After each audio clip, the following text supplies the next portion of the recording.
Hello everyone, welcome you all at the YouTube channel Botany for All. In today's video, I will discuss about some most important topics in the botany portion which are important for the NEET UG exam. The students which are preparing for NEET UG 2020 exam, they should not skip these all topics. So very firstly, the life cycle of the angiosperm plants is very important because from the angiosperm plants life cycle, there are many questions asked especially on the ploidy. Okay, it can be generally asked that the ploidy of the megaspore is what? Whether the megaspore is haploid or diploid. Okay, we know the spores are haploid. It is sometimes also asked that megaspore mother cell, the MMC, upon meiosis of the megaspore mother cell, the megaspores are produced. So megaspores are haploid and mother cells are diploid. The zygote is diploid, the embryo is diploid, gametophytes are haploid, gametes are haploid. So these kind of the questions are generally asked. So you should go through the life cycle of the angiosperm plants. Next, the structure and types of the embryo sac as well as the ovules. Different kind of the embryo sacs. Okay, the plumbago type. Okay, having 8 cell. The most common is the plumbago type that we study, having the 7-celled 8 nucleated embryo sac. So that structure is very important. Okay, other are like onion type. So there are different kinds of the embryo sac. You have to go through them and different kind of the ovules. Okay, you also have to go through the structure of the ovules as well as the type of the ovules and the structure of embryo sac as well as the type of the embryo sac. These are also asked generally. Next are some definitions which are about the type of the pollination, self and the cross pollination, the autogamy, giptonogamy and xenogamy. You should go through them. Along with them, you should go through the pollinating agents, although they are very simple, but these days from last few years, some kind of, sometimes they just asked the pollination via snails is called what? The pollination via bats is called what? Pollination via abiotic agents like wind, water. Okay, so these kind of questions are generally asked from previous years. Next topic are also common definitions like apospory, apogamy, and apomixis. You should also go through these definitions. Okay, go and find the meaning of these definitions. The levels of ecology are also very important. Several hierarchical question, rank wise question पूछे जाते हैं. For example, आपको 4 rank दे देंगे. Okay, individual, population, and biome and biosphere. So arrange them in ascending order. ऐसे बोला जा सकता है या descending order. Okay, ecosystem दे सकते हैं, biome दे सकते हैं, स्पीसीज दे सकते हैं, इंडिविजुअल दे सकते हैं. तो उनको हायरार्किकल ऑर्डर में लगाना या इंडिविजुअली डेफिनेशन वाइज क्वेश्चन आ सकते हैं लेवल्स ऑफ इकोलॉजी पे.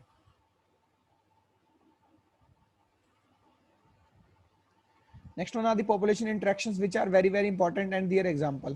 Different kind of the population interactions like commensalism, amensalism, symbiosis means mutualism, okay, proto-cooperation, parasitism, predation. So negative interaction as well as the positive interaction. जब भी दो species एक साथ रहते हैं तो उनके बीच में क्या इंटरेक्शन है और उनके एग्जांपल्स, इनके ऊपर बहुत सारे क्वेश्चंस आते हैं.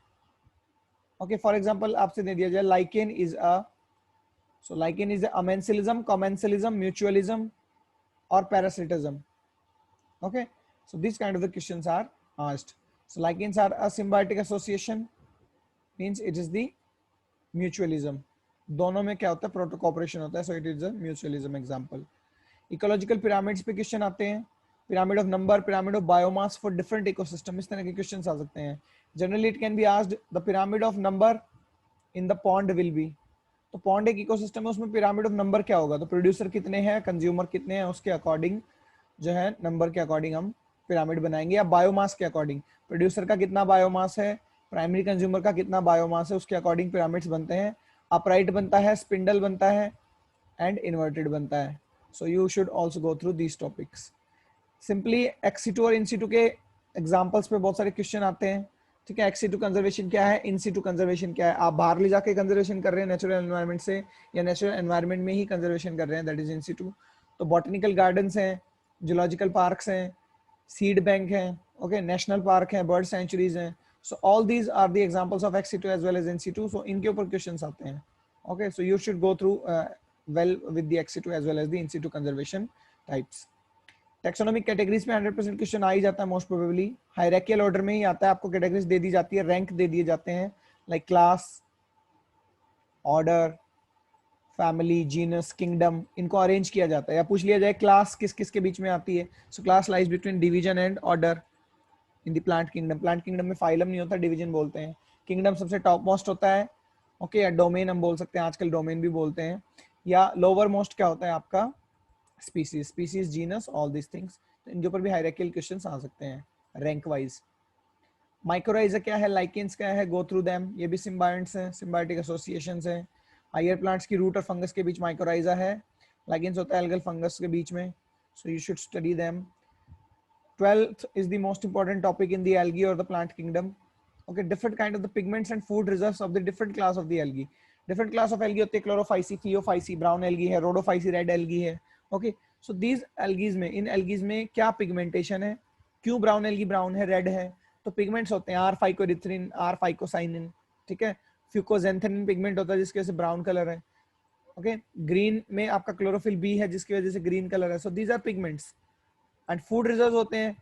ओके, जैसे लेमिनेरियन स्टार्च होता है ब्राउन एल्गी में, क्लोरोफाइसियन साइनोफाइसियन स्टार्च होता है साइनोफाइसी में, ब्लू ग्रीन एल्गी में। ओके, रोडोफाइसियन स्टार्च होता है रेड एल्गी में। तो इस तरह के क्वेश्चंस आते हैं कि कौन सी क्लास में कौन सा फूड रिजर्व है, कौन सा पिगमेंट है।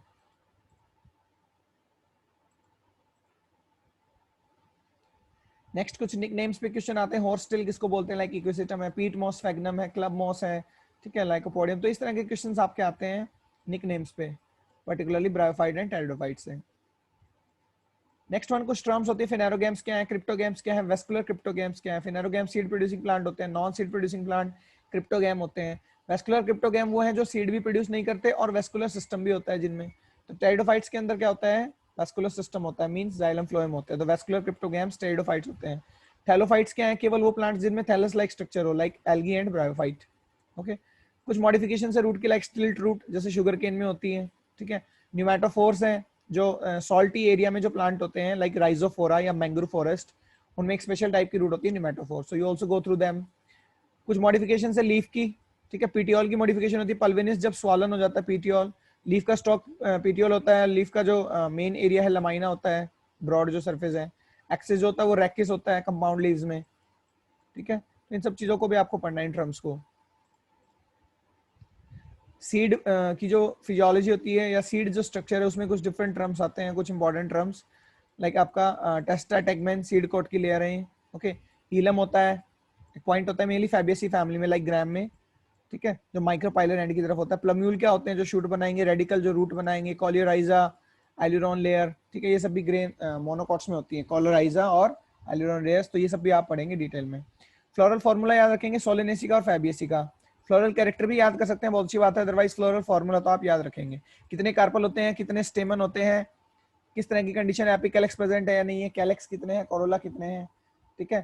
फ्लावर कैसा, एक्टिनोमॉर्फिक है, जाइगोमॉर्फिक है, क्या रेडियल सिमेट्री है या आपकी बाइलेटरल सिमेट्री है, दो तरफ से काटे तो इक्वल हाफ्स में एक ही जगह से डिवाइड हो सकता है, तो जाइगोमॉर्फिक है।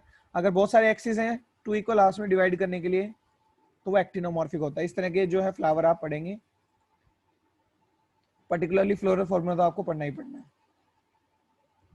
Next water potential, plant physiology में बात करें अगर प्लांट वाटर रिलेशंस की, तो वाटर पोटेंशियल पे न्यूमेरिकल भी आ सकते हैं और थ्योरेटिकल क्वेश्चन भी आते हैं। तो आप फार्मूला याद रखेंगे, कंपोनेंट्स याद रखेंगे।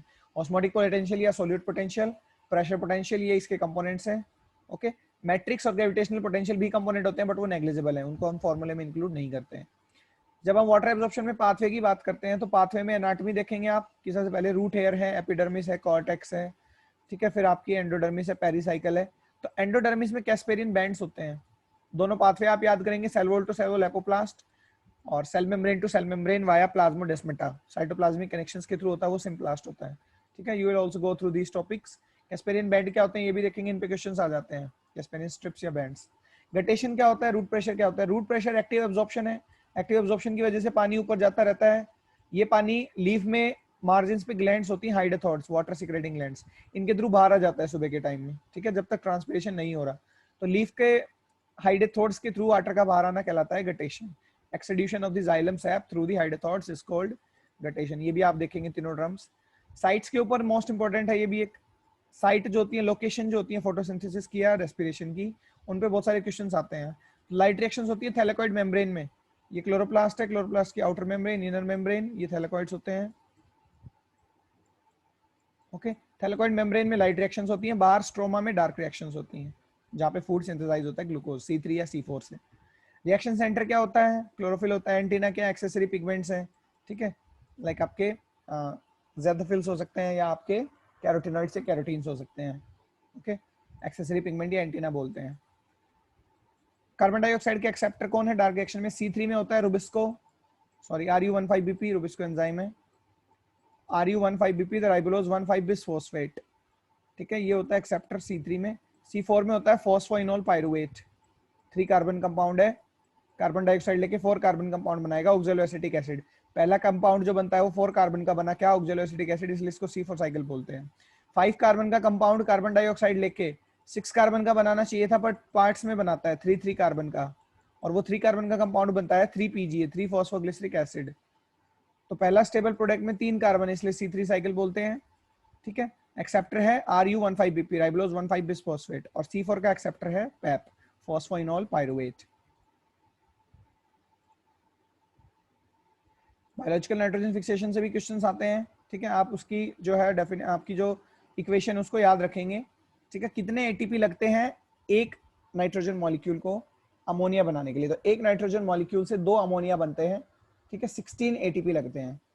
तो 2 अमोनिया बनते हैं, 16 एटीपी लगते हैं। एक अमोनिया बनेगा तो 8 एटीपी लगेंगे। अगर क्वेश्चन में पूछा जाए एक अमोनिया बनाने में कितने एटीपी चाहिए, तो 8। और एक पूरे नाइट्रोजन मॉलिक्यूल को चेंज करने के लिए 2 अमोनिया में कितने एटीपी चाहिए? 16। इस तरह के क्वेश्चन आते हैं, ठीक है। एक नाइट्रोजन का पूरा फिक्सेशन करना है तो 2 अमोनिया बनेंगे, 16 एटीपी लगेंगे। केवल एक अमोनिया बनना पूछा जाए तो हाफ कर देंगे, क्योंकि 2 बनते हैं तो हाफ करेंगे, तो 8 एटीपी आंसर होगा। कुछ बैक्टीरिया के एग्जाम्पल आप याद रखेंगे, फ्री लिविंग जैसे एग्जेक्टोबैक्टर, सिम्बायोटिक लाइक राइजोबियम, ठीक है। डीनाइट्रीफाइंग और अमोनिफाइंग बैक्टीरिया के एग्जाम्पल आप याद रखेंगे, लाइक सुडोमोनास होता है, क्लॉस्ट्रिडियम है, ये सब क्या है? डीनाइट्रीफाइंग और अमोनिफाइंग बैक्टीरिया है, तो इनके भी आप एग्जाम्पल याद रखेंगे। प्रोटोप्लाज्मिक और फ्लोटिंग रेस्पिरेशन क्या होता है? जब प्रोटीन्स का ब्रेकडाउन होता है, रेस्पिरेशन होता है, तो प्रोटोप्लाज्मिक रेस्पिरेशन कहलाता है। जब लिपिड और कार्बोहाइड्रेट का होता है तो फ्लोटिंग रेस्पिरेशन कहलाता है, ठीक है। ये भी आप पढ़ेंगे। साइट, जिस तरह से लाइट और डार्क रिएक्शंस की आपने याद रखी थी, इसी तरह से ग्लाइकोलिसिस की साइट क्या है? साइटोप्लाज्म। क्रेब्स साइकिल कहाँ होती है? मैट्रिक्स ऑफ माइटोकॉन्ड्रिया में। इलेक्ट्रॉन ट्रांसपोर्ट चेन कहाँ होती है? इनर मेम्ब्रेन ऑफ माइटोकॉन्ड्रिया में। इनर मेम्ब्रेन जो कि फोल्डेड है, क्रिस्टी जिसको बोलते हैं, ठीक है। तो क्रैब साइकिल तो अंदर हो गई मैट्रिक्स में। इलेक्ट्रॉन ट्रांसपोर्ट चेन के लिए यहाँ पे इलेक्ट्रॉन कैरियर प्रोटीन्स होते हैं इनर मेम्ब्रेन में, ठीक है, डिफरेंट कॉम्प्लेक्सेस में। तो इनर मेम्ब्रेन में होती है। ऑक्सीडेटिव फॉस्फोराइलेशन भी, एटीपी मोटर जो होती है वो भी इनर मेम्ब्रेन में होती है। तो एटीसी और ऑक्सीडेटिव फॉस्फोराइलेशन की साइट हो गई inner membrane of the mitochondria, Krebs cycle की मैट्रिक्स, और ग्लाइकोलिसिस की साइटोप्लाज्म। ग्लाइकोलिसिस में पायरुविक एसिड में टूट जाता है ग्लूकोज, 2 पायरुविक एसिड बनते हैं, दोनों अंदर आ जाते हैं मैट्रिक्स में, जहां पे फिर क्या होती है? Krebs cycle. पहले डीकार्बोक्सिलेशन हो जाएगा, एसिटाइल कोए बनेगा, और फिर माइटोकॉन्ड्रिया में क्या होगी? मैट्रिक्स में, मैट्रिक्स ऑफ द माइटोकॉन्ड्रिया में क्रैब साइकिल होगी। ये क्वेश्चन बहुत इंपॉर्टेंट है, आजकल पूछे जाते हैं। सबस्ट्रेट लेवल फॉस्फोराइलेशन, ग्लाइकोलिसिस में देखिए एटीपी बनते हैं, 13 PG होता है, 13 फॉस्फोग्लिसरिक एसिड या 13 बाई फॉस्फोग्लिसरिक एसिड, ये 3 PG में चेंज होता है। तो जो फर्स्ट पोजीशन पे फॉस्फोरस था वो रिमूव हो गया, अब वो फर्स्ट पोजीशन का फॉस्फोरस चला गया एडीपी के पास, एडेनोसिन डायोस फॉस्फेट के पास, उसने फॉस्फेट एक्सेप्ट किया और it will form the ATP. तो इस तरह से जो एटीपी बना, देखिए एटीपी बनना फॉस्फोराइलेशन है, लेकिन ये बना सबस्ट्रेट की वजह से, क्योंकि सबस्ट्रेट ने अपना एटीपी डोनेट कर दिया, तो उसको हम बोलते हैं सबस्ट्रेट लेवल फॉस्फोराइलेशन। तो ये ग्लाइकोलिसिस में टोटल 2 जगह पे होता है। सबसे पहला होता है जब 13 PGA से 3 PGA बनता है, दूसरा होता है जब 2 फॉस्फोइनोल पायरुविक एसिड से, लास्ट स्टेप, पायरुविक एसिड बनता है, तो यहाँ भी फॉस्फेट का लॉस्ट हो गया, तो ये भी सबस्ट्रेट लेवल फॉस्फोराइलेशन है। पहला होता है 13 बाई PGA से 3 PGA पे, सेकंड होता है 2 फॉस्फोइनोल पायरुविक एसिड से पायरुविक एसिड पे, ठीक है। 2 सबस्ट्रेट लेवल फॉस्फोराइलेशन होते हैं, तो ये भी आप अच्छे से देखेंगे ग्लाइकोलिसिस में।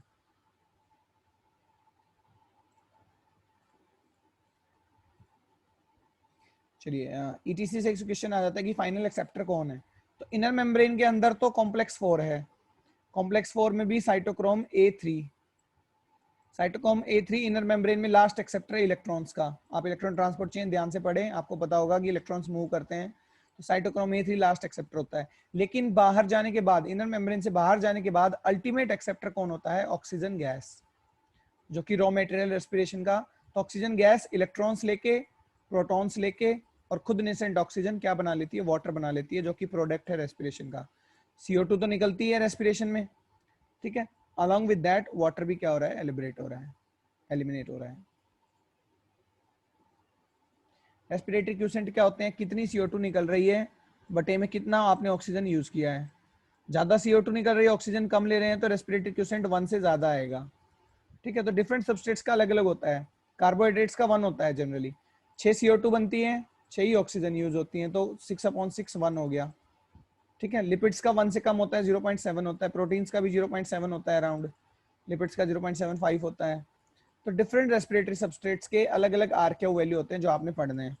ठीक है, हेल्दी डाइट का आरक्यू वैल्यू होता है 0.85, इसलिए अगर केवल आप कार्बोहाइड्रेट खा रहे हैं तो हेल्दी नहीं है, आप उसमें लिपिड भी मिक्स कर देंगे ताकि आरक्यू डिक्रीज हो जाए 0.85 पे, प्रोटीन भी मिक्स कर देंगे। तो क्वेश्चन पूछा जा सकता है हेल्दी डाइट का आरक्यू क्या है, 0.85। और अलग अलग सबस्ट्रेट के लिए अलग अलग वैल्यूज हैं, ये याद करेंगे। कुछ और डेफिनेशंस है। कैलस क्या होता है, मास ऑफ अनडिफरेंशिएटेड सेल्स होता है। डी डिफरेंशिएशन क्या है, दोबारा से डिफरेंशिएशन होना सेल का।